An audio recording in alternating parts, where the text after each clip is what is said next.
Hello everybody, I'm here the Japanese Train, aka Matt. And I'm Master of the Lemons, aka Lemmy. And welcome to our 20th episode of Character Gallery. And I'm really excited for this one. And, there's something about the every 10 episodes mark that just, I get so giddy for, because it's we're hitting a milestone here. I mean, just think about this. 20 episodes. We're getting to the point, Matt, where somebody could not watch the entirety of our show in a single day. We have that much content. Somebody could not watch it all. We've come a long way from Salty, that's for sure. Yeah, no, we really have. And I think the show has grown a lot since then, and I think it'll continue to grow in really interesting ways. I really love celebrating these milestones. And so naturally, we're going to do, what we established back with Mallard, which is we're going to do a famous engine, a high-profile engine, an engine that is really significant in the history books, not just significant to Sodor, but significant to the real world, significant to history.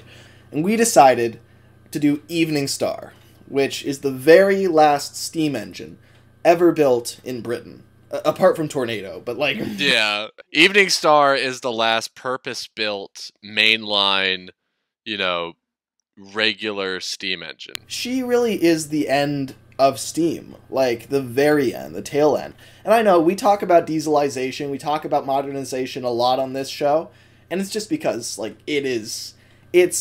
not talking about modernization in regard to Thomas is like not talking about World War II when you're talking about world history. You just can't do it. It's too significant. Yeah. And but this one is really interesting because Evening Star, unlike all the other engines that more or less earned or lucked their way into preservation, Evening Star was built to be preserved. Yeah. And I don't think that many other engines can say that, if any. Yeah, no, it's crazy. From day one, they decided, okay, this is going to be the last steam engine ever built in our country.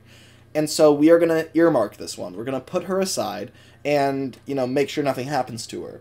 Which is so weird to think about, because while she's being preserved from day one, while she's being, coddled and put in this environment where she'll be fine no matter what, all of her siblings, all of her brothers and sisters are going to be scrapped after 5 years of service. Yeah, none of them even make it past 9.5 years. Yeah, it's insane, because this is the very tail end of modernization, right? So, in the very last days of steam, they're still building steam engines, which is tragic because dieselization is about to be completed in 5 years, right? When these engines are built, when a lot of them are built. And with the 9Fs, some of them got a working life of 10 years. Some of them were as short as 5 years, but a normal working life for a steam engine is 30 years. I mean, that's how long an engine should live. There was a promise that was not kept. A lot of people in Britain at the time, including within BR, thought that the standards, and particularly the 9Fs, could have lasted into the 80s like they did in mainland Europe. Yeah, and they probably could have. Oh, definitely. This steam engine class, this is perhaps the most capable class of steam engine ever designed in Britain. They're fast, they're incredibly strong. They'll just go on and on. Yeah, yes, they will. And it's tragic because steam engines go out on a high note. They had a lot more to offer, and they didn't get the chance. And I think that really encapsulates the theme of today, because I think what we're going to be talking about a lot is the impact that not being given that chance has on Evening Star. Because, all the 9Fs' lives were cut short. Yeah. Their working lives, or they were scrapped early, or they were put into preservation much earlier than they would have liked to be. But Evening Star is the saddest example of this, in a way, because she was never even really given the chance to operate like a normal steam engine. Yeah, so let's set the scene with that. So Evening Star is completed in 1960. March 1960 is when Evening Star is completed and has this grand ceremony. Yeah. Now, Evening Star is the only 9F that was named pre-preservation. Others like Black Prince, etc., they get named later on. But Evening Star is painted in BR Express Green, copper cap double chimney. Yeah. Is, given this grand presentation as a special builder's plate underneath the nameplate. Yeah, if you were to see Evening Star beside all of the other 9Fs in that period, including Murdoch, wherever he is at that point, they would all be painted black. They would all not stick out. They'd be covered in grime. Yeah, exactly. Because it's like, in this era, right, they didn't care about steam engines. They were, letting them get covered in soot and grime. They just looked terrible. Maintenance was much worse, because they were on the way out. Whereas with Evening Star, it's actually documented that after every run, at the end of the day, Evening Star was cleaned, polished, checked over routinely. Yeah. Evening Star is the quintessential child film star of all the characters we've talked about so far. Yeah, no, she really is, because right when Evening Star is built, she is the center of media attention. I'm sure that's really overwhelming. I mean, I don't know how introverted all the other 9Fs are. Really, all we have to go off of is Murdoch.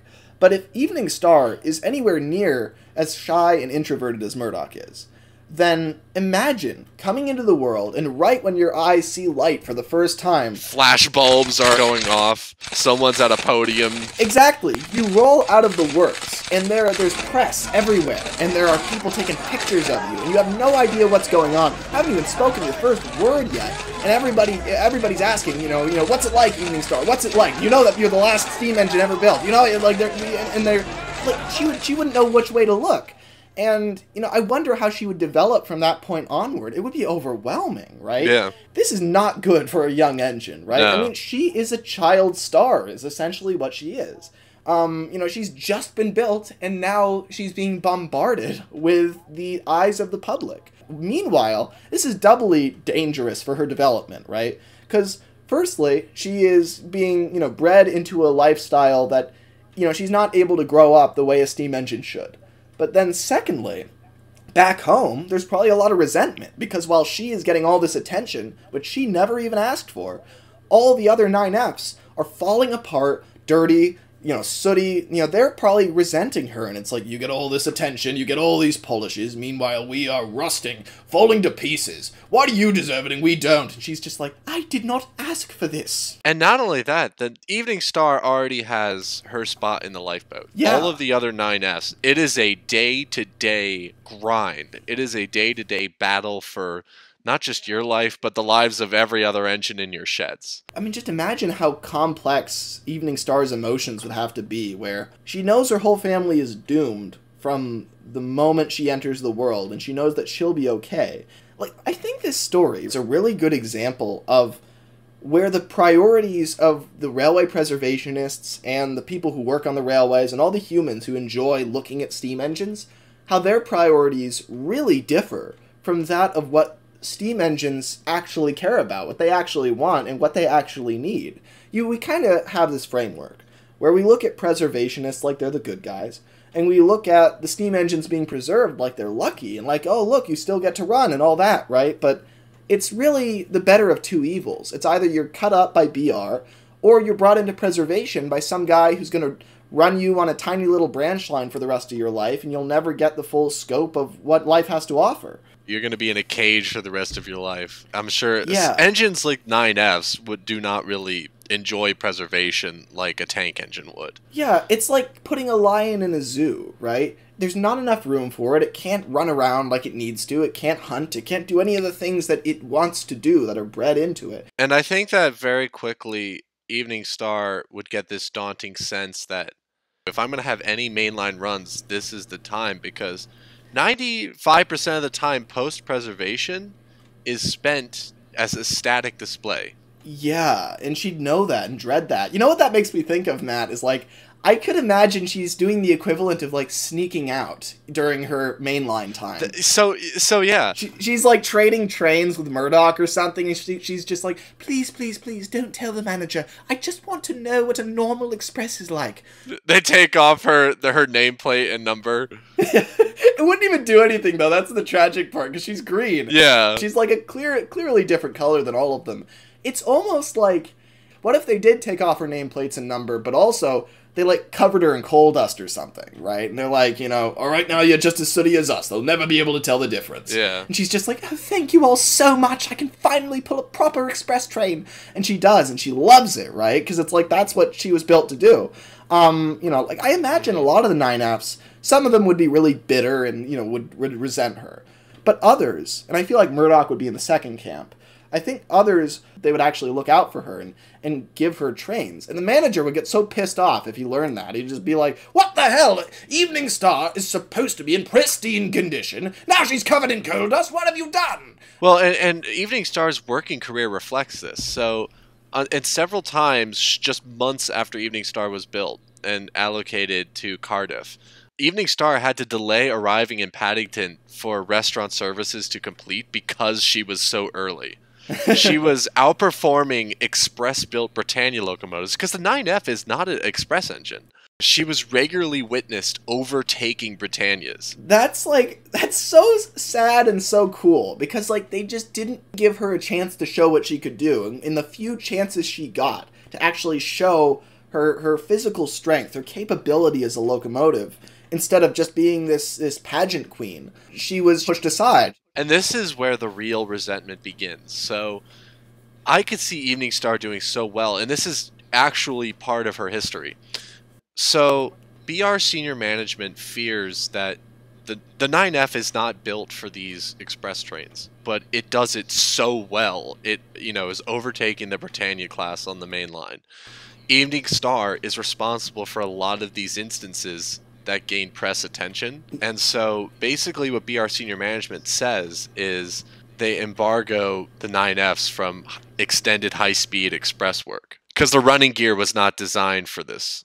That sounds like an easy, thinly veiled excuse to deny the fact that steam engines have still got it. Yeah. And that, that the 9Fs could restore the public's faith in steam. And so higher management gets threatened, and they're like, no, take her off that train, take her off. And Evening Star is literally, she's over and over again proving to the public what steam engines can really do and this new era of steam is capable of. And so, senior management, rather than looking at that and thinking, oh my god, we were wrong, we should give steam engines another 20 years, they're like, no, suppress it, don't let the public know. And this is where I think you can show Evening Star starting to slip out, starting to, be the teenager climbing out the window, because a few years later, Evening Star was recorded hauling express trains over 90 miles an hour again, and it gets press attention.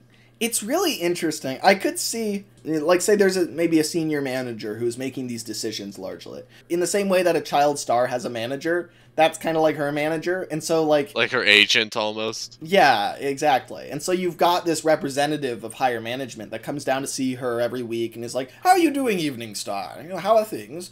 And she's like, well, they're good, but I just wish I could pull some proper express trains. And he's like, oh, I really don't think that's the best thing for you, dear. I mean, I think you should just stay on what we've scheduled for you. And it's like, he's saying that he cares about her and that he wants to make sure she's preserved and kept in good shape.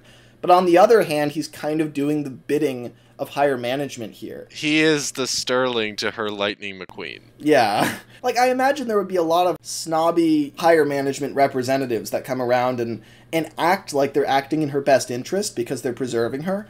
But when she says, well, could you please help my brothers and sisters, they say nothing, and they're like, oh, there's nothing we can do, our hands are tied. Yeah. And, when she says, can I have a proper run? They're like, no, I'm afraid not. Higher management doesn't want it. I've tried to argue on your behalf, but it just hasn't worked out. You wouldn't want to break your running gear. Yeah, and it's like, and she just kind of looks away sadly and is like, I guess so.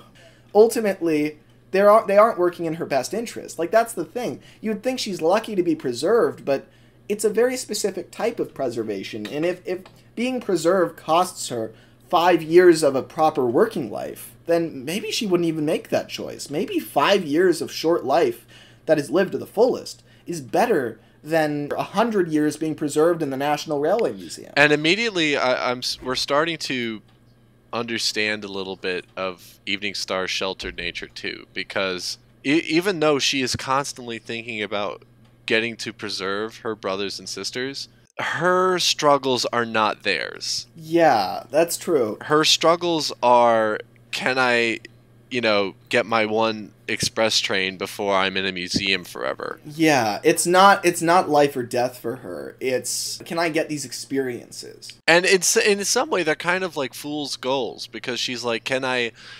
save steam? Can I, can I be the one that finally turns things around? Whereas take Murdoch, who I imagine he's a fairly young Murdoch has entered the story. Yes. Murdoch, who, at least to me, is a young 9F like Evening Star, comes into the world. On one hand, there's her rolling out of the workshop and press and whatnot, and he rolls out of the workshop maybe a few weeks earlier, and they hook him up to this coal train and, have him go through the mud. Yeah. I imagine if you were to frame this as a story, you'd see both sides. You'd see Murdoch's experience, and you'd see Evening Star's experience. It's like a very much like Princess and the Pauper type story. You have Murdoch, who is able to live his life to the fullest, but he has to fear death, and he's not treated well, and he's really dirty all the time. But while his life isn't glamorous, in a lot of ways it's on his own terms. Whereas with Evening Star, her life is incredibly glamorous. Her spot and preservation is assured from the beginning, but she doesn't get to make any of her own choices. She doesn't get to be a normal engine. So there's I feel like these fates are equally bad, because Evening Star doesn't really get to live, but she does get to survive. And then Murdoch might not get to survive, but at least he gets to live. Yeah. And so, you've got a real duality here between the different types of lives that the 9Fs are living. And Murdoch represents the majority in terms of the fact that, he's just pulling coal trains. He's doing dirty work. He's not being well maintained. This is his life. He's... Well, and at the end of the day, Murdoch I see as kind of a mediator between Evening Star and some of the older 9Fs. The single chimneys, the Franco Crosty 9Fs, who... Yeah, I like that, where it's like... Because the 9Fs didn't just all come out in the same year. There was a long span of different eras. It was like 54 to 1960. So, some of the earliest 9Fs who have been, they're kind of a bit more stuffy. Yeah, more stuffy, probably more bitter. I've been pulling trains for 6 years now. Why does she get to pull an express? I just don't understand it. Look, I went through the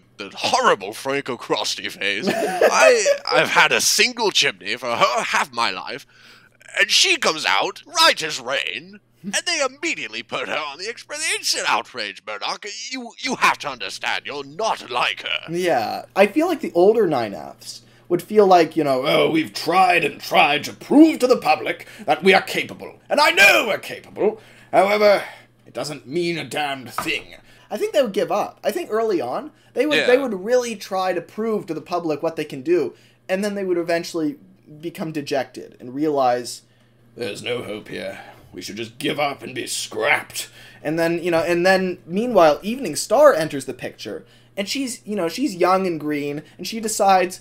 You know what? I'm going to prove to the public that the 9Fs are capable. That steam isn't done yet. And so you've got these two sides of the spectrum, and in between is Murdoch, right? And so Murdoch is kind of trying to mediate these two sides. And I think Murdoch would have a lot of the kind of practicality and reasonability of the older ones, but also have some of the hope that Evening Star has. Yeah. And so he would be kind of in between there, where he's like...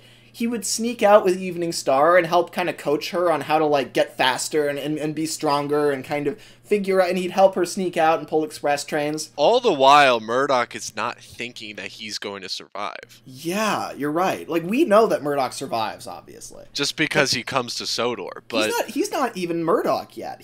No, he's... I like to call him 92219. The second to last. 19. Yeah, let's say 92219. So he doesn't think he's going to live through this. But Murdoch, at the same time, thinks, I'm not going to survive this. I'm just a sooty, grimy goods engine. But you, Evening Star, you have just enough public presence that maybe you can push things in the other direction. And I may not live to see it, but I think that you can change the world. And he believes in her, and I imagine he says that and tears start welling up in her eyes. And she's like, you're the only one who's ever told me that.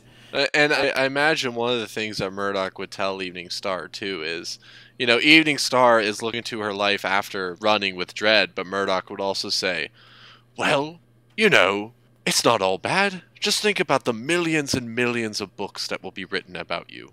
When they talk about Mallard and the Flying Scotsman and the rocket, you'll be on the same page. But if I'm just an engine on a page, then what's the point, Murdoch?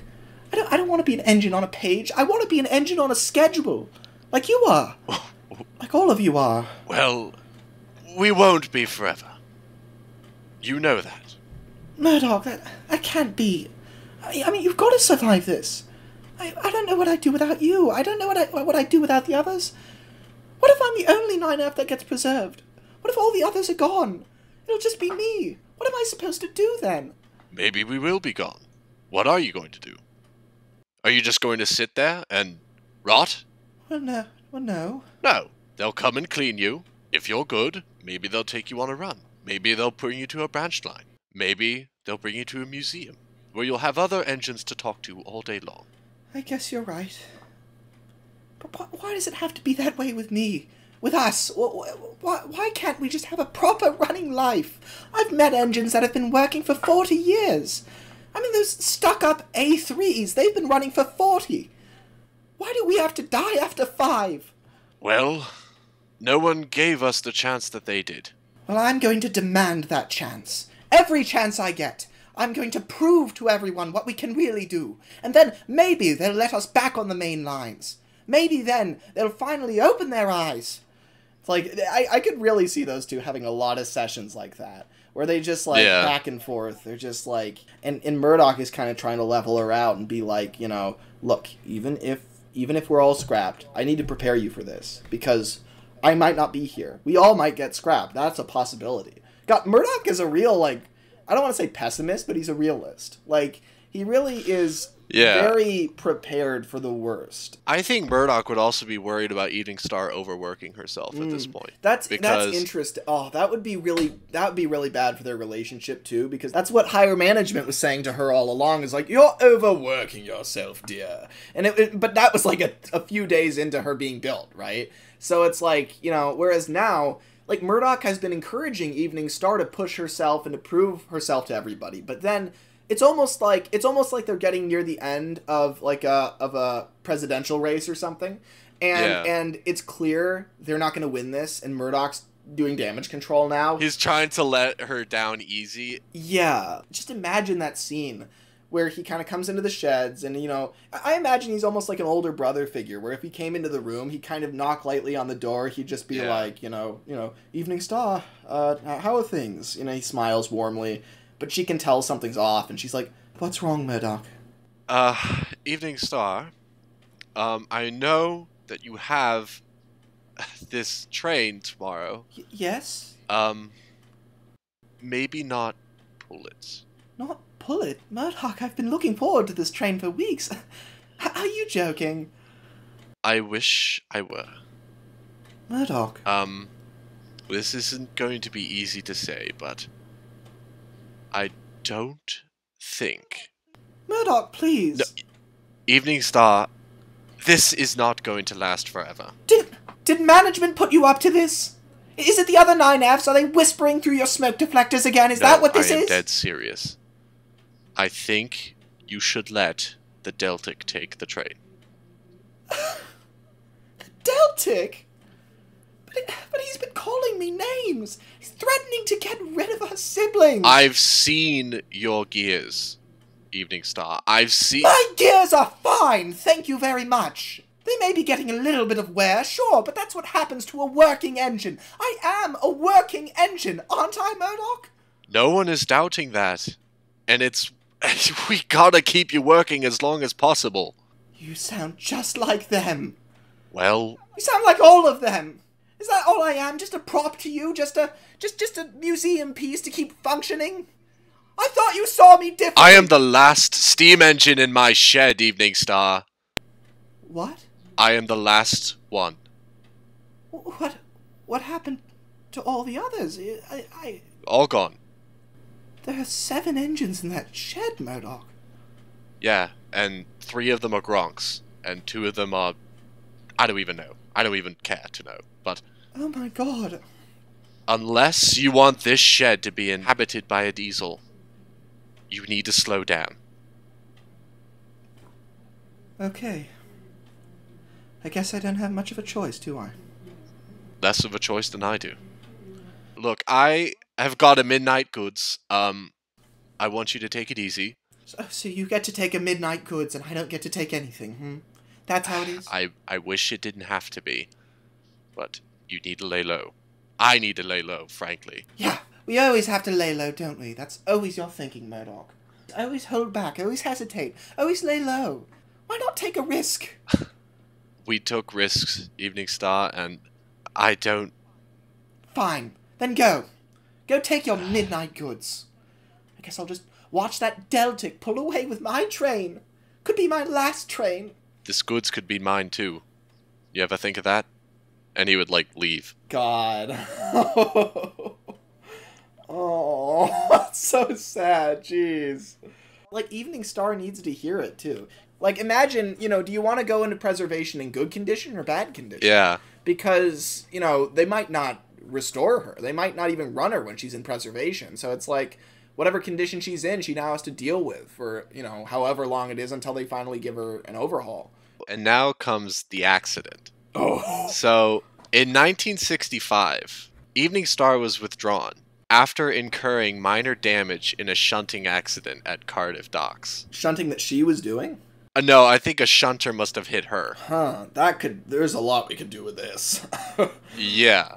So, Evening Star gets stored in a shunting yard for a year. God. After this. This is just before she joins the National Collection. So I'm imagining this fight that she has with Murdoch is the last time they see each other. Oh. So Evening Star has this accident at Cardiff Docks. And maybe I think she probably sneaks out and tries to, like... Exactly. She asks this shunter, she's like, please, please, please, just arrange me one train. This might be my last train, please. And just take that in, like this 9F just going through the narrow corridors of a shunting yard. Yeah, really. Scraping on walls and stuff, you know, like she's bending her middle flanges just to get in here. Yeah. And it's like... and she gets in there and she just begs. She's just like, please, I'm begging you, give me this train. Maybe she's so eager and she hurries the engine along. She's like, hurry up, the manager might be here soon, please. I'm imagining this is a little like Peckett steam engine too. So there's stakes here. If this shunting engine screws up and damages their golden girl, yeah. Like, oh no. Oh, what if that? Yeah. Let's just say that's what happens. What if this engine, like he's like, oh, I'm going as fast as I can. Sorry. Oh, and then he bumps into me. Several men look over their shoulder. Yeah, and they all go pale. They're like, oh no, that's Evening Star. And there's a big dent, like, in her running board in the side. Like, she's okay, but when the manager sees, Jesus Christ, this is bad. And she's just like, what's wrong? And, you know, and she looks down at the dent, and she's like, and this engine is like, oh, I'm so sorry, ma'am. I'm so sorry. And she's like, no, it's fine, really. It's Evening Star! And the manager walks in. And he's like, you know, what are you doing in this shunting yard? Is that a dent? No, did this engine do that to you? This mongrel? No, it's please, sir. Please, I'm begging you, send that engine away at once! And, you know, and he's hauled out of there by two Gronks, one on either side. He's like, please, I didn't mean to. I was trying to help. And he's dragged out of the yard. And Evening Star's got tears in her eyes, and she's like, this is all my fault. I didn't, sir, please, he didn't mean to. He was on his way out anyway. Come on, Evening Star. We gotta get you back to your shed. Because she just got this engine killed. Like, you know, it's just so...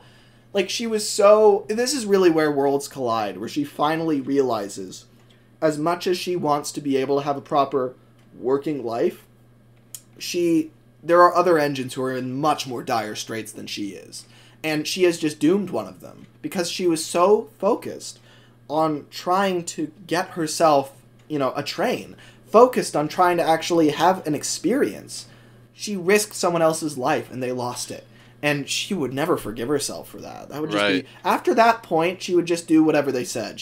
Her will would be broken, and she'd just be like... So, that's interesting about what happens after this accident. So she's actually taken to a minor station's marshalling yard. It's a very small station in South Wales. Yeah.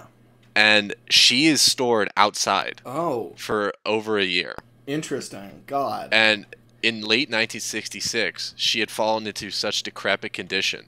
In late 1966, she gets towed to Crewe for overhaul. Damn, imagine sitting there in that minor station for that long. You know, diesels would pass by, engines of all kinds would pass by, and just kind of sneer at her and just be like, "Oh, look, there's the last gasp." You know, Yeah. thought you were gonna change things, eh, dear? No, no, sirree. And she's just miserable. She doesn't even listen to them. Oh my gosh, there's a picture of her in 1965. It's actually damaged to the running board. Oh, really? Yeah, that's pretty. You got that right. That's pretty good. She has her nameplates removed. Everything is removed. Oh. She has 92220 scribbled on her in like chalk. Oh. She's behind some like mineral wagons, like just stuffed away. Oh, that's just what a pitiful state. She'd just be so dirty and grimy and miserable, like and just in bad shape. Oh, it's so sad. Yeah, it would be like just a total. She'd finally have lost this war, right? She would finally have gotten to the point where she's just fully given up. And even when the Preservation Society or whoever comes over and picks her up, like she would just do what they said. They'd be like, "Look, we know you're not the biggest fan of being a static display, or doing little branch line runs, but we thought, no, I'll do as you say." She actually gets put into working condition and is operated until 1989 on the Cayley-and-Worth Valley Railway, the North Yorkshire Moors, West Somerset, and the NRM. Yeah. In 1989, she gets fully withdrawn and becomes a static exhibit. Now, I imagine that these 20 years or so are just miserable. Yeah, I imagine she doesn't really say all that much. She's just kind of looking away, looking at the ground, looking at the sleepers. And think of this. She's meeting some of the bigwigs. She's meeting the engines in the books. Yeah. She goes to the NRM, North Yorkshire Moors. She's meeting Scotsman. She's meeting Mallard. All this time, City of Truro, and they're just kind of looking at her as this like dark horse, like, yeah, oh, that's Evening Star. She doesn't really say much. I imagine when she first comes in, like say Scotsman would think she'd be excited to meet him. Mallard would think she'd be excited to meet her, and it's like, nope, she's totally dejected. Like most engines would be like out of their minds. They'd be like, oh my God, Mallard, oh Scotsman, oh City of Truro. But with Evening Star, she's just like, oh, Flying Scotsman, I've heard of you. Good job on the run. Wish you could still do it. And that's it. And she just like... Yeah. So what's interesting, too, is 92219, who is one of the 9 preserved 9S, this is Murdoch, was withdrawn in September of 1965 and was sold to Barry Scrapyard, apparently. I didn't know that. But I imagine it gets sent to the Northwestern rather than Barry, let's say. So then Murdoch falls into preservation, and the entire time he knows what's become of Evening Star, but he himself has never been able to see her. Yeah, that's true. That's really sad because he would be on Sodor, right? Which it's exactly what Evening Star wants, because Sodor, the Northwestern, is not a preservation railway.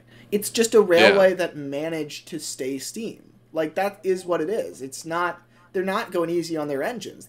I bet Gordon has had all of his parts replaced over and over again since he first arrived, but he's still the same engine because that happens gradually over time. And they always preserve his identity. Yeah. And but ultimately, they're not afraid of damaging the engines. They're not afraid of running them. They're not afraid of that. They'll rebuild them as many times as it takes, and that's a normal existence for an engine. That's a healthy existence. Putting them behind glass is miserable for an engine.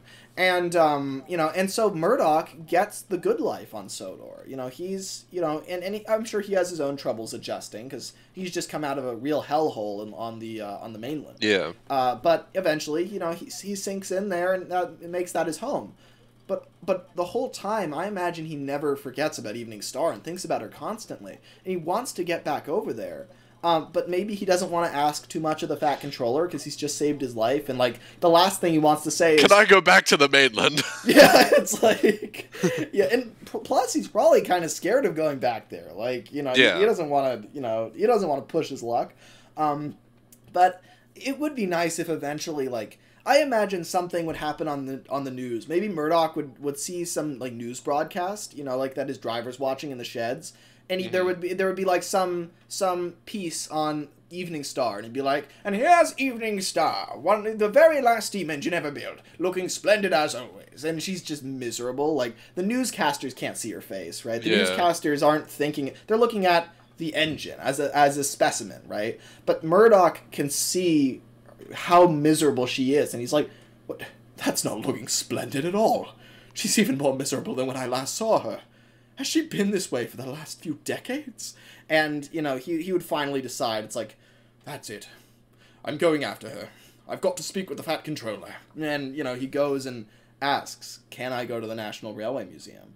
And the Fat Controller, because Murdoch is such a hard worker, you know, I think the Fat Controller would grant him that. He'd be like, well, you know, if James would ask me that, as he does on a weekly basis, I would tell him no immediately. But you, Murdoch, well, don't tell the others, because they'll get jealous, but I think I'll send you.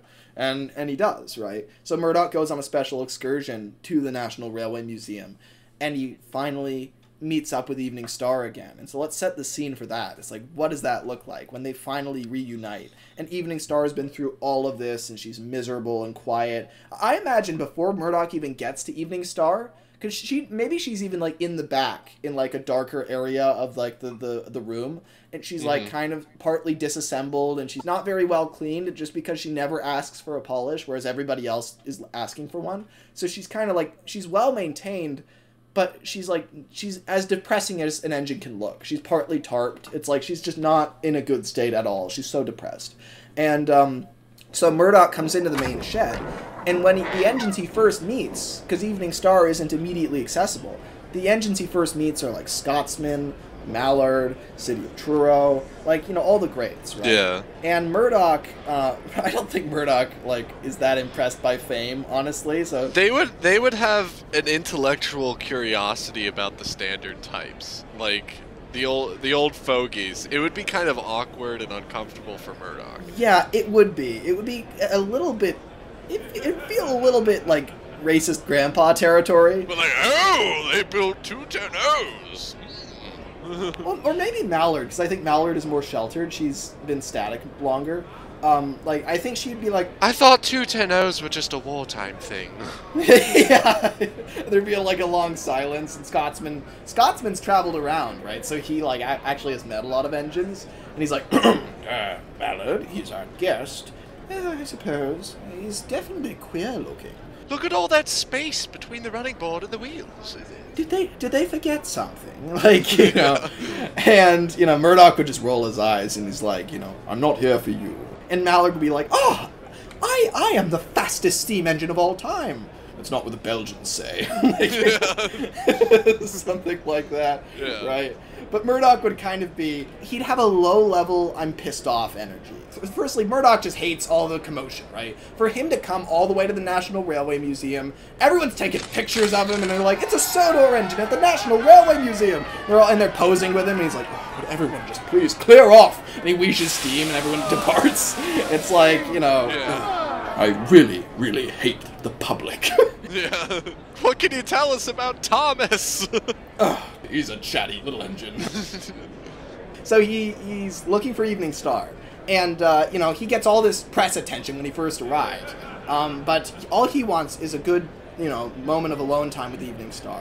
And so he talks to the other engine, and they all give each other an awkward look, and they're like, she's not really in a state to be seen, Murdoch, and she's not in good shape. That's exactly why I'm here. And it's like, which would be a really powerful thing. Because everybody else who ever comes to see Evening Star comes to see a glamorous engine. And Murdoch is here specifically because she isn't glamorous. Like, everyone is there the moment that they see this beautiful, impressive, strong locomotive, you know, because of the legacy behind her. But no one ever comes... Everyone asks, where is Evening Star? Yeah, everyone asks, where is Evening Star, but never, how is Evening Star? Yeah, exactly. And so Murdoch is here because he wants to know how Evening Star is. And he finally makes his way to the back of the shop. And he sees her back there, and he's like, hello, Star. Is that you, 19? Well, it's Murdoch now. Murdoch? That's a nice name. I'm so glad you made it out. Orange really is your color. Yeah, exactly. You're pretty worse for wear. I saw you on the news. You seem quite in a grim disposition. And Evening Star is just like, I suppose life has just gotten to me, Murdoch. It's funny. I finally know what it's like for a steam engine 30 years on. I would be retired around this time. Instead, I've been retired the last 25 years. What a life. I'll be honest with you, Star. I'm not here just to visit. I'm here to get you back on your wheels. And she's like, it's a little late for that, isn't it, Murdoch? They were trying to whisk me off my wheels before I was even 2. But Murdoch is kind of tough love here, where he's like, well, that's ridiculous. And he moves forward and couples up to her and starts hauling her toward the turntable. She's like, Murdoch, wait, no, Murdoch, no, Murdoch, Murdoch! And eventually she ends up at the turntable with everybody else, right? And then Murdoch's like, see? Isn't that better? And she's like, and she looks away and she's just like, I can't believe that you're teaching me to be more extroverted. Yeah. And Murdoch just rolls his eyes and he's like, even I can see when somebody's isolating themselves. He backs in right next to her, right? So you've got maybe 10 engines around this turntable, and she doesn't even fully know all their names. Like, she hasn't even made any attempt to talk to them. She's just been kind of ruminating in her just sad, depressed bubble. And finally Murdoch tries to kind of break into the conversation. It's just like, it's really beautiful that Murdoch is the one who's doing this, because he is the last engine who wants to initiate conversations. He doesn't want to be here and do this, right? But he cares that damn much about her. Literally to surround himself with the 1%, with celebrities, with... Yeah, exactly. The people who get the most exposure. Every second of what he does here will be caught on film. He hates it, right? But he goes through all of this because he cares that damn much about Evening Star. He's like, I hate the media, I hate all the press attention, I hate all the snooty engines. Hey, well, it's true, Mallard. Frankly, I hate being surrounded by thousands and thousands of people. It is incredibly nerve-wracking. But you need me right now, and so this is where I need to be. And she just smiles faintly, and for the first time, it's not just like a fake smile. You see, it's a real smile, and you get a little twinkle in her eyes. And so I imagine Murdoch helps her break into the conversation, and Scotsman starts sharing stories. And I think he's just a big, hearty character, that he's just got a lot of things to say. And he's a real blowhard. He has a lot of, he's a really nice guy, but he's also, knows how to brag. And he's like, well, I'll tell you about one of the grandest runs I ever had. This one should be pretty impressive to you, I have to say. And, all the other engines roll their eyes, but, they listen. Evening Star finally starts laughing for the first time in the conversation. She actually is laughing heartily for the first time in decades. Yeah. And tears start streaming down her face, and she smiles at Murdoch, and she's just like, I'm so glad you came. And Murdoch's like, I am too. And then someone snaps a picture of them both, and he's just like, God, could you clear off? We're having a moment. Yeah. But that would just be really nice for her to finally find peace, thanks to Murdoch. So that's, I think that pretty much sums up, what makes Evening Star really interesting. I don't think there's any other engine that has really lived the life that she has. Her experience is quite unique, and I think it's an experience that reveals a lot about the nature of life on British railways in that period, and what preservation really means, and how engines really feel about it, and ultimately, how you can be happy in preservation despite the fact that it really is not the same as a normal working life. So with that, I think that pretty much sums her up. Eve or Star or Evening Star, you take your pick. Yes. Without further ado, I've been Master of the Lemons, a.k.a. Lemon. And I'm here at the Japanese Train, a.k.a. Matt. And thanks for watching, everybody. And we'll see you for the next 20, and the next 20, and the next 20. Alright, see you, everybody.